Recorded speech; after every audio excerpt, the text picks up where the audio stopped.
Esta mañana está con nosotros Marco Oviedo, estratega para América Latina de XP Investment. Marco, ¿cómo estás? Buenos días.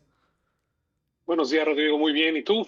Muy bien. Oye, bueno, pues obviamente ayer el Banco de México redujo la tasa de referencia, no es nuevo, ya en su comparecencia la gobernadora del Banco Central lo adelantaba, también Omar Mejía lo mencionaba, era obvio el resultado, ya dicen este es el último recorte. Primero saber cómo lo evalúas. Efectivamente, ya lo habían anunciado. Eh, el comunicado me parece un poco escueto en el sentido de que pues, se cierra la puerta a otra acción en el futuro, diciendo de que creen que este nivel es suficiente para enfrentar los retos hacia adelante. No sé si es demasiado restrictivo porque pues lo que sugiere el ambiente actual es pues, de bastante incertidumbre, ¿no? Incluso pues la misma gobernadora sabe que el balance de riesgos pues, puede irse para los dos lados, ¿no? O las cosas pueden empeorar para la inflación o para la actividad, ¿no?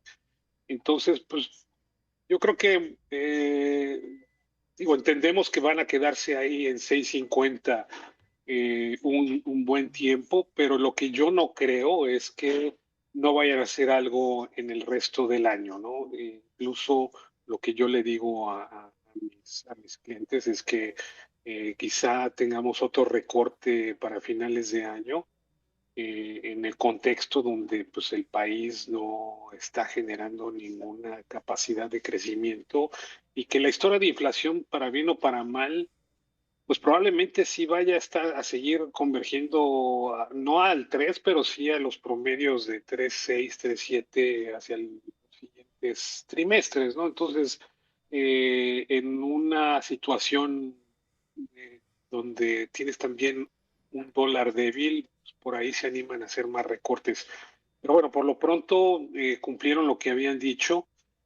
También llama la atención que dos miembros votaron en contra, porque pues también supongo que están incómodos con los niveles de inflación actuales, que pues abonan a que se perciba que el Banco de México no está preocupado por esos niveles. Pero bueno, hay un debate al parecer interno donde unos dicen, bueno, es que estos son choques temporales y quizá habría que escuchar, digamos, a las otras partes diciendo, no, pues creemos que quizá tenemos otro problema, ¿no? Sí, que en las minutas, pues me llamó mucho la atención uno de los argumentos, casi no se puede saber porque no le pone nombre, pero atribuible porque lo dijo en su comparecencia la gobernadora Victoria Rodríguez Ceja, en donde decía, no, lo que pasa es que las medidas que está tomando el gobierno federal están funcionando, etcétera. Que sí, evidentemente, el no cobrar el IEPS a las gasolinas es importante y sí creo, sobre todo porque mi marco de referencia es 2017, te acuerdas con la liberalización, se detona un proceso inflacionario, entonces sí creo que las gasolinas, aunque en el papel pues se pueda pensar que es un precio más, sí tiene un efecto para la economía, pero también una implicación política. Y entonces daba ese como argumento la gobernadora y sí me llamaba la atención mi percepción como observador del Banco de México desde hace muchos años, igual que tú, obviamente tú lo analizas a profundidad, pero es que sí veo, no una interferencia como tal, pero sí un Banco de México con mucho más presión que otras veces, o al menos, no sé si más presión que otras veces, porque presión siempre tiene el Banco Central, pero en donde siento, me da la impresión por cómo van comunicando, que sí están recibiendo una mayor influencia, por lo menos de los tres miembros de la Junta, pero me gustaría saber cómo lo estás viendo tú, si lo ves igual o es realmente una decisión muy técnica la que estamos observando. Lo que yo percibo, y como bien dices, dado que hemos seguido la historia desde hace tiempo, tras el choque que se vivió en 2021-2022, pues tuvieron que aumentar la tasa a un nivel históricamente alto, digamos, desde que Banco de México sigue esta política de objetivos de inflación de 11.25. Pues sí tuvo un costo para digamos, tasas de interés elevadas, ¿no? Y yo percibía que había cierta ansiedad de que pues no estaban bajando la tasa de interés tan rápido como otros países. Yo creo que se demoraron. Al final, pues lo más difícil pasó. La inflación, pues sí cayó, digamos, más cerca del 4 que del 3, pero cayó y se tardaron en recortar. Y bueno, todo bien, porque pues era un año electoral y venía Trump y qué sé yo. Pero ya cuando tenían esa narrativa de recortar, pues no lo hicieron. Y ahora que están teniendo otros choques, quieren hacer esos ajustes y ya como que la comunicación queda un poco rara. Entonces, si bien sí tienen la presión de que, bueno, ¿por qué no hicieron los ajustes antes y lo están haciendo ahora? Digo, puedo estar equivocado, ¿no? Sí. Esa es mi interpretación. Pues los tienen que estar haciendo porque la tasa, y eso lo dice Omar Mejía, pues sí está elevada respecto a los niveles de inflación que históricamente esta economía ha tenido por diversas cuestiones, ¿no? Porque tienes la gasolina, porque tienes el jitomate, porque tienes ciertas inercias, etcétera, etcétera. Mi preocupación es que en esa descoordinación, en esos retrasos, hay problemas estructurales que sí están ocurriendo en la economía, ¿no? La economía no está creciendo, no hay inversión, la inversión si bien te quita holgura, pero después esa holgura desaparece porque tu producto potencial cae, entonces tienes presiones más adelante, tuviste aumentos en el salario de manera importante que sí se está reflejando en ciertos sectores, entonces probablemente, y ese es el argumento de uno de los miembros de Jonathan Heath, que probablemente tienes otros problemas que no necesariamente te validen esos argumentos de vis a vis la tasa, ¿no? Y hay un ex miembro de la Junta, Manuel Sánchez, Manuel. que dice en X, que dice, pues el objetivo ahora es la tasa y no la inflación, ¿no? En esta historia que te cuento de Sí. que pues, por ahí se retrasaron de los recortes y ahora quieren llegar más rápido a niveles de tasas un poco más normales, que esas son palabras de la misma gobernadora en las minutas. Yo identifico un poco Sí. quién es quién, y ella habla, vamos a regresar a niveles más normales de la tasa. Entonces, yo creo que están ahí un poco retrasados en esos ajustes y con un problema de comunicación y ahorita pues con un problema de que tienen otros choques y la narrativa pues no les ayuda, ¿no? ¿Cómo puede recortar? O sea, lo de marzo pues fue muy evidente, ¿no? Tenías un conflicto fuera que te puede generar presiones inflacionarias, tuviste un choque del IEPS, tuviste un choque del jitomate y te pusiste a recortar tasas, pues todo el mundo dijo, pues, ¿qué está pasando? Aquí es el mundo al revés, ¿no? Sí, y sobre todo cuando tienes enfrente pues el conflicto de Medio Oriente que no se acaba, no sabemos si se va a acabar, pero pues, muy complicado, y se puede argumentar que son choques de oferta, ¿no? Entonces, pues ahí, ¿qué haces? Pero al final, cuando la inflación se te empieza a manifestar, por ejemplo, en precios de los fertilizantes, etcétera, y todavía no acabamos de ver los choques totalmente, pues la señal es rarísima, sobre todo cuando observas otros bancos centrales, y como bien lo dices, pues muy desajustado y la comunicación realmente pésima, porque se tendría que entonces explicar de otra manera, quizás un poco más creativa, y atender, porque sí creo que hay núcleos del proceso de inflación que de repente que son específicos de México y que finalmente pues son un factor importante que sí que está pesando, pero como bien ayer la presidenta que decía, no, y es que con eso vamos a tener más inversión, no parece el diagnóstico correcto. O sea, la inversión no viene necesariamente y automáticamente porque bajas la tasa. Pero bueno, Marco, debo hacer un corte y para escuchar tus comentarios porque ya nos va a interrumpir para hablar un poco más de esto y sobre todo me interesa tu visión en cuanto al crecimiento económico que pues ya tiene un nuevo límite aparente, ¿no? Hacías números y decías, bueno, pues ahora el nuevo límite, si bien nos va a 1.6, lo cual pues pensábamos que el 2 era muy malo y bueno, pues ya vamos bajando. Pero si nos das la bondad de tu tiempo, regresamos. Con mucho gusto. Esta mañana está Marco Oviedo, estratega para América de XP Investment. Regresa. Esta mañana está con nosotros Marco Oviedo, estratega para América Latina de XP Investments. Marco, ¿cómo estás viendo esta nueva dinámica de desempeño económico de México? Por lo que hablamos antes del corte, un país que está creciendo menos y que pues ya por lo menos veo al gobierno federal lanzando muy diagnosticado que se requiere inversión para tener crecimiento, tomando medidas, pero pues no está sencillo necesariamente. Pero ¿cuál es tu análisis? Bueno, ya era preocupante que la inversión se venía cayendo desde la segunda mitad del 2024 y todo 2025 estuvo cayendo. Se tuvo ahí un repunte el último trimestre del año pasado, pero parece que, como dicen, fue el rebote del gato muerto, porque enero y febrero ha registrado caídas. Y lo que me está preocupando es que ahora el consumo también se está contrayendo. Entonces parece que ya está siendo una cuestión de tendencia. Y eh, conversando con miembros del sector privado, parece ser que estamos en un estado donde no hay incentivos eh, fuertes para invertir. Probablemente hay algunos sectores o algunas empresas que sí estén invirtiendo un poco, pero no es generalizado. Y los anuncios del gobierno que se han hecho, pues claramente son insuficientes, y hay una parálisis, es lo que deberíamos de llamarle, es una parálisis que puede estar explicada por varios factores.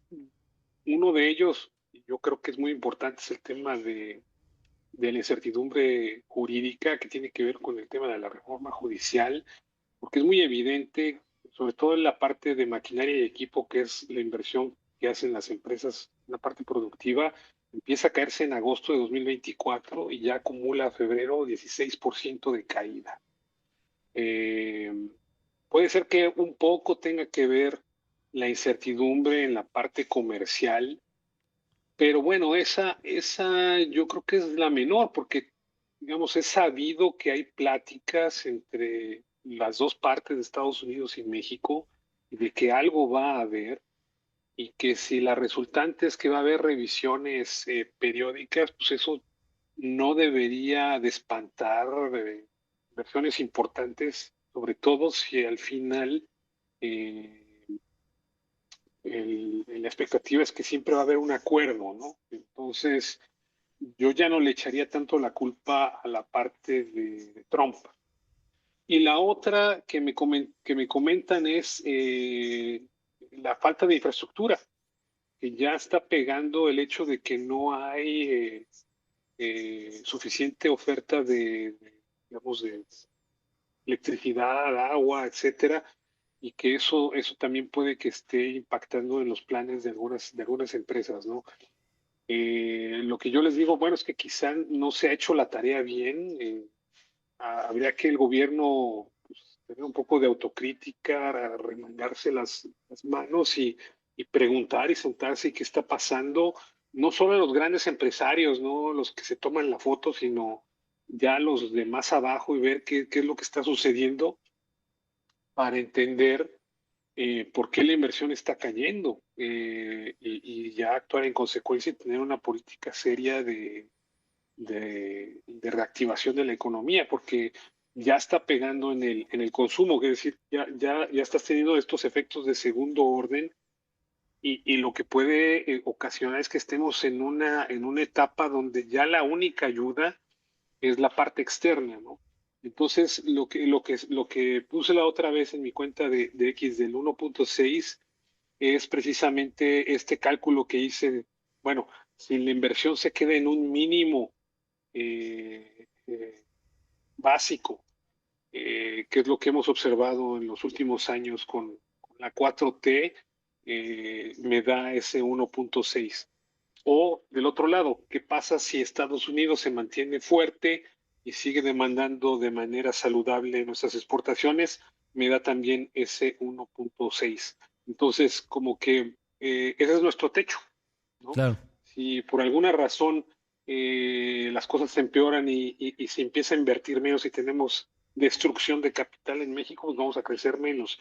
Y Estados Unidos pierde fuerza, lo de inteligencia artificial no sale bien, vamos a crecer menos.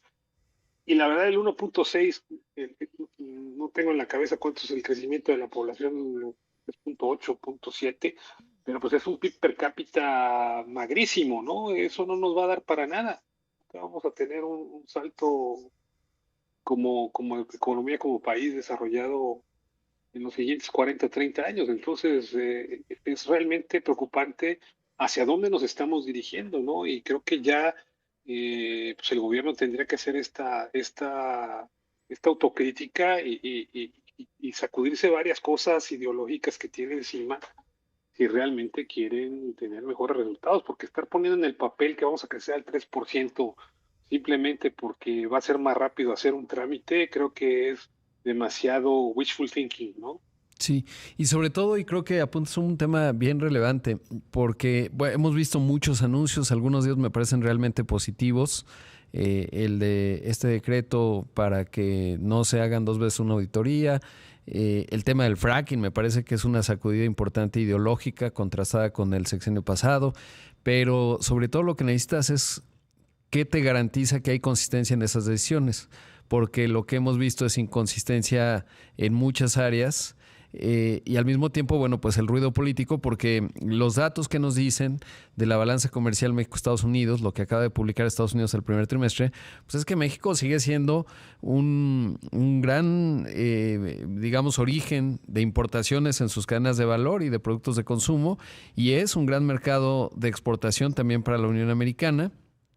Evidentemente esa integración no va hacia otro lado que hacia arriba, pero luego tienes el ruido político de temas muy puntuales y reacciones, desde mi interpretación, muy poco óptimas, y eso te dice qué tan estable es esa relación con un personaje tan volátil como Donald Trump y esta propensión al discurso soberanista, y se vuelve complicado.